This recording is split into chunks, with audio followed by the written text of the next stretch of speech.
living on a First Nation in Canada are 10 times more likely to die in a housing fire than in any other community in our country. And this has everything to do with the lack of federal funding to First Nations when it comes to fire and emergency services.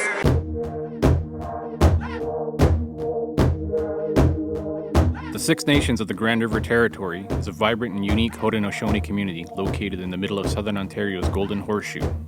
One of many things that makes our First Nations community so unique is our large population. With a total population of approximately 26,000 registered members and a total of 12,271 living within the community, the Six Nations of the Grand River is the most populated First Nation in all of Canada.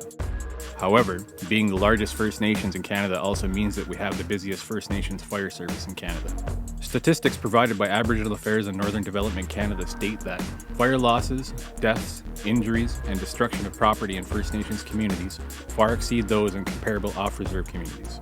Incidence of fire damage is 2.1 times greater, incidence of fire injury is 2.5 times greater, and the death rate by fire is 10.4 times greater. Comparing Six Nations to communities of similar size, these statistics are easily seen. In numerous feasibility studies which have been conducted, the Six Nations community has been compared to the communities of Wellington North and Elliott Lake. As you can see in these statistics, it's very plain to see. Wellington North receives $72 per person, Elliott Lake receives $74.81 per person, and Six Nations currently receives $25 per person. Most off-reserve communities in Canada are provided with legally mandated fire prevention and protection services, based on standards established through complementary federal and provincial legislative frameworks. First Nations communities like Six Nations are the exclusive responsibility of the Government of Canada, but there is no legislative framework to mandate fire prevention and protection standards in these communities. Issue 1. Building Codes. There is no legislative framework for the application of the National Building and Fire Code in First Nations communities. This is extremely dangerous as there is no applicable building or fire code standards that govern fire prevention and protection in First Nations. Issue 2. Fire inspections and investigations. Currently, there is no legislative framework for fire inspections. There is no requirement to conduct them or to enforce code violation. The same is true for fire investigations, which are sporadically conducted in communities at the voluntary initiative of the responsible fire department. Issue 3. Federal Fire Marshal's Office. Each province has a fire marshal and a commissioner's office. Since First Nations status fall under federal responsibility, there is no fire marshal responsible for fire safety and prevention within Canada's First Nations communities. Issue 4. Funding. Currently, First Nations across Canada receive funding for fire protection service only. This means, if you or a family member were to collapse into cardiac arrest, we are not funded to respond. If you were in a car accident and became trapped in the car, we are not funded to respond. If the car caught fire with you trapped in it, we could respond and put the fire out, but we are not funded to rescue you from your car.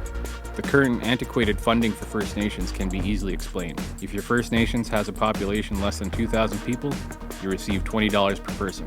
If your First Nation has a population greater than 2,000 people, you receive $25 per person. These are all the common fire protection issues that First Nations face. What has never been taken into consideration is the diversity of each First Nation. Just as every off-reserve municipality or city is unique, so are First Nations communities. What is needed in Six Nations for fire services is not necessarily what is needed in another First Nation.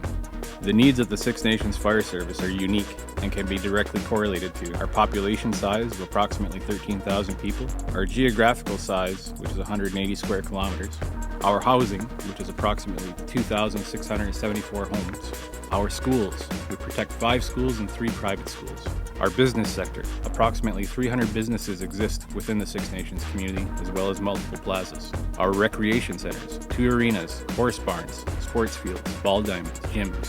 Our industrial sector, approximately 20 large factories and buildings, including our water treatment plant.